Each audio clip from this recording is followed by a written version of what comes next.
All right, so we're up bright and early so that we can get to the boat sling first, hopefully.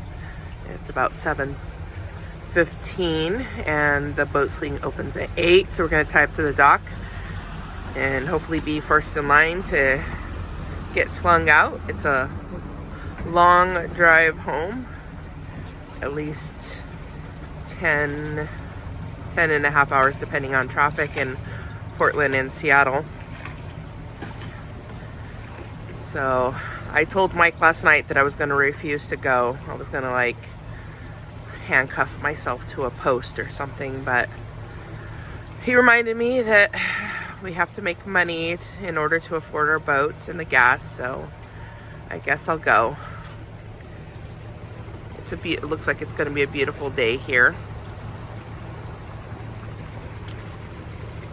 All right, well, we'll catch you when we're getting slung out so you can see that process. I think we showed it in the beginning too. It's always such a nervous thing watching your boat up on a sling.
So we were out of the water a little before 8 and it's now about 8:30.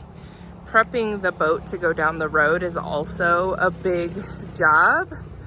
We have to get the boat strapped down to the trailer. We have to secure our kayak, take all the bumpers and the ropes off, seat the motors. You know, it's a lot of work to get this thing prepped to go on a long trip down the road. So we're just about finished and we'll be getting down the road. Okay, we're on the road back to Central Point, driving here through Washington. Okay guys, you said we were talking about if last year's trip or this year's trip was the funnest, and you said this year? Yes. Okay. Yes. Bo, what was your favorite part of this trip? There's a lot of good parts of it. I would say going to Seattle and Vancouver was pretty fun. Yeah. Okay. What was your favorite thing you did in each? What was your favorite thing we did in Vancouver? Vancouver. Doing that like little spinny thing where you can see around the city was really cool. The restaurant? Yeah, the restaurant. The Lookout restaurant? Yeah, Okay. that was really cool seeing all the skyscrapers and stuff. I also like that one because we also saw Oh, yeah, we saw BC Place. You know, it was really fun, I thought, was when we took the dinghy ride and went right by BC Place on the dinghy. Oh, yeah, that was really fun. Yeah. That was amazing. Yeah.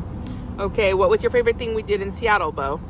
Ooh, there's 3 things I would say that are pretty much time.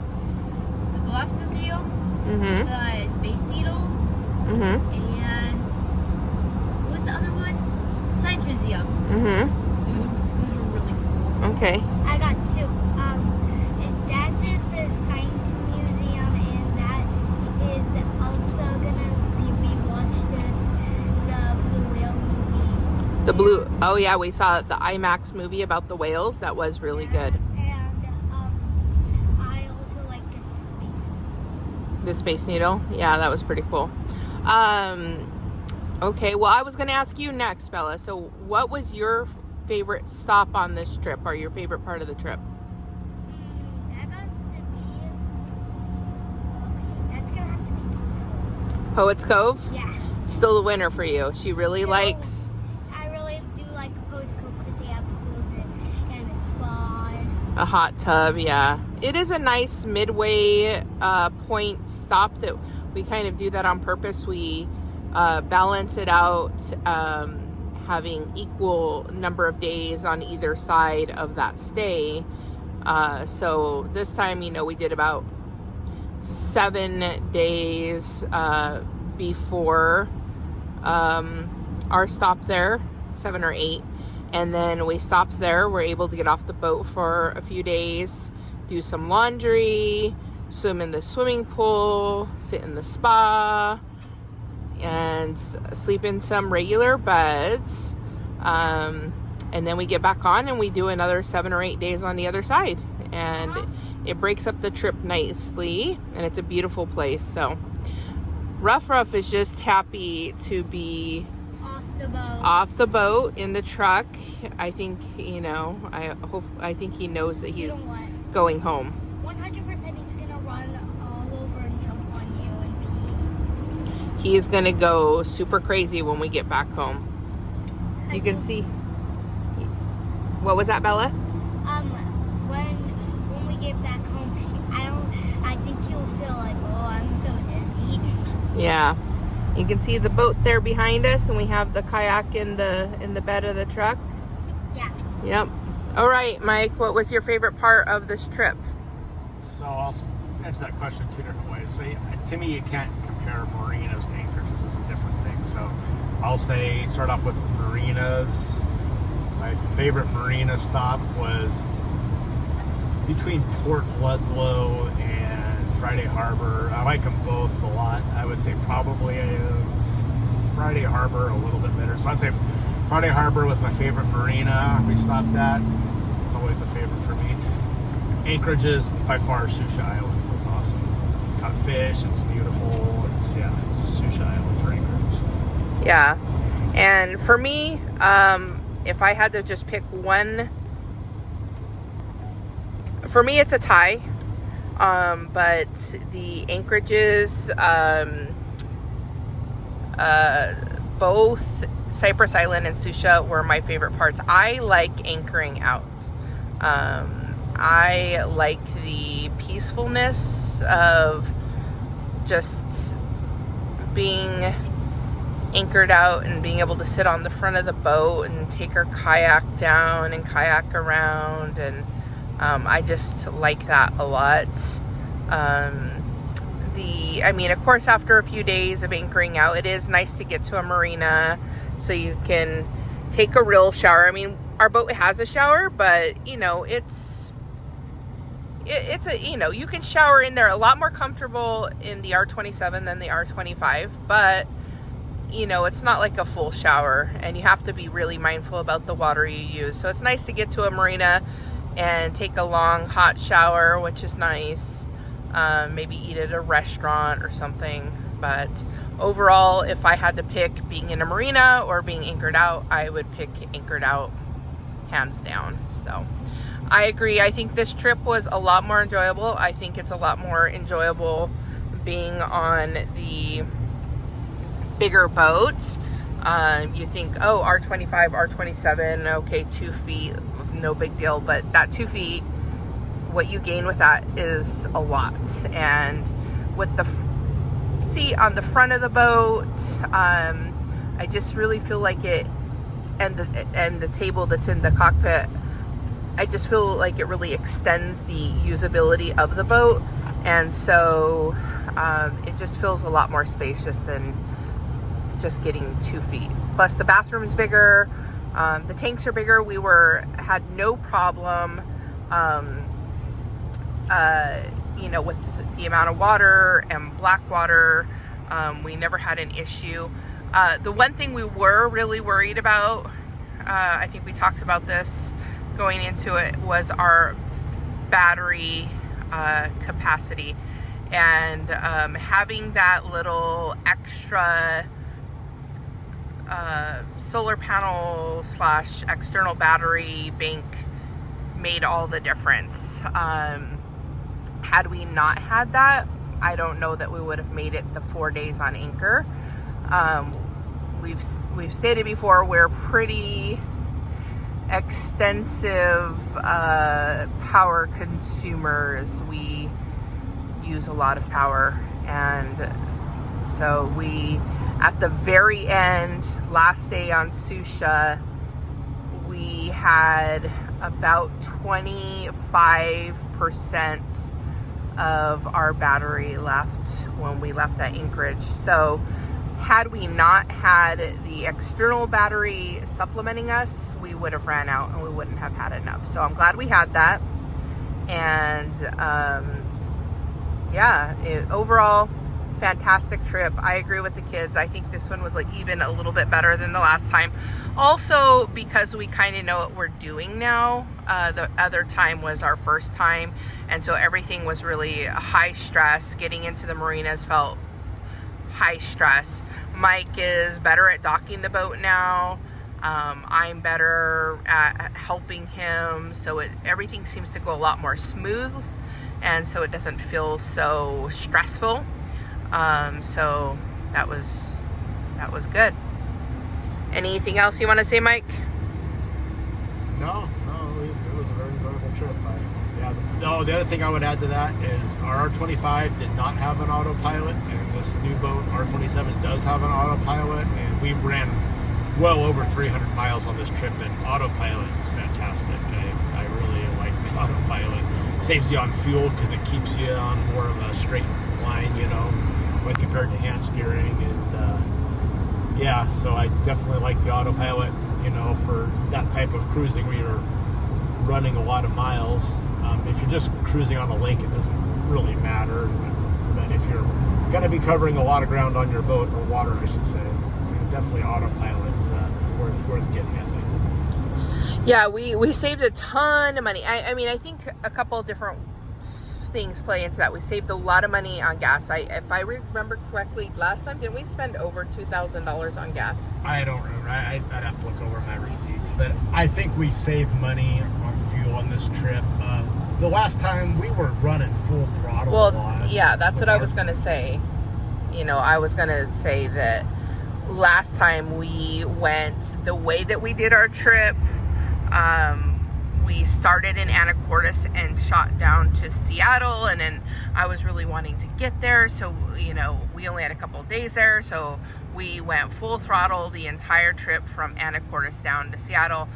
Everywhere we went, I felt like this pressure that I wanted to get there right away so that we could get off the boat, so you know, the kids would be able to see what they were going to see, and so we went full throttle that whole trip, and we just burned through tons of fuel. This time, the way we set it up, you know, our first two stops were Cyprus and Susha Island, and they were very short little trips. I mean, from Anacortes to Cyprus is a very small little shot over, and again from Cyprus to Susha, and so we just, you know, didn't burn very much gas there, obviously. And then we went from Susha to Vancouver. And again, you know, we were going to be in Vancouver for a few days, so I was like, didn't feel that pressure to get there quickly, so we didn't, you know, go hammer down the whole way. And then Vancouver to, you know, so the whole way I didn't feel very much pressure to drive fast and get there right away. And so that obviously saved us. And then having the autopilot to keep us on course. Yeah, so we only ended up fueling twice on this trip. Once in Vancouver, which was about $300. It was 400 Canadian. I think it came out to about 325 maybe. And then again, we fueled up in Port Ludlow, and that was just under 500, 484. So that was a lot better than last trip, which saved us a lot of money. So, and then obviously anchoring out for 4 days. You know, you don't realize how expensive moorage is in some of these marinas. Bell Harbor in Seattle is $270 per foot, and so, you know, it was almost $300 for our moorage there for 3 days. So the cost of mooring in marinas really adds up quickly. So obviously when you're out on anchor, you save a lot of money. So I kind of maybe next year aspire for us maybe to do even more anchoring. We're thinking next year that we will spend more time up in Canada, maybe go a little north of Vancouver. We hear there's some amazing islands and anchorages, and so, you know, maybe we'll plan more of that into our trip next year. All right, any last words, Mike? So our kids have very limited food palate as far as things they like, and they discovered chicken parmesan, and they went crazy for that. They had it at the rotating restaurant, and they also had it at this Italian food restaurant in Anacortes, which is fantastic. My wife knows the name. Anyway, great restaurant, one of my favorite restaurants now. I love going there. So yeah, Nonna Luisa Ristorante, and the owner's dad, everyone calls him Papa. He is a hoot, super funny guy, obviously from Italy. The first day we walked in there, he's on the telephone with someone, and he's kind of like basically yelling at them with his strong Italian accent. And I was like, okay, I know this place is going to be good. It's going to be authentic when you have the guy, you know, basically yelling. And then he's like, you know, in a friendly way, kind of yelling at his workers, and it just felt very authentic. And the food was probably the best Italian food I've ever had in my life. So yeah, if you're ever in Anacortes, definitely go there. You will not be sorry. But yeah, I told him, I was like, hey, chicken parmesan is kind of like, his favorite thing in the world is chicken nuggets. I was like, it's like a big giant chicken nugget covered in spaghetti sauce and cheese. So he has a new favorite food. So that was good. All right, well, we're gonna end this here, and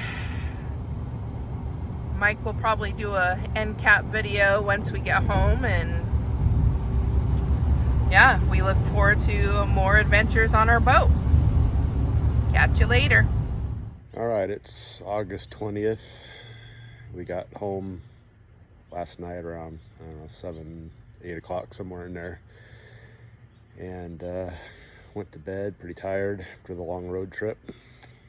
Thankfully, traffic wasn't as bad going south as it was going north, so we made pretty good time. Now the cleanup begins. Family of 4 living on this boat for almost 3 weeks. It's a mess. It needs thorough cleaning, and so that's what me and the kids are going to do today, is work on getting this boat cleaned up. So let the fun begin. All right, guys. Well, thanks for watching our videos. We have fun making them, and hope you all enjoy them. And we'll talk to you on the next trip. Bye.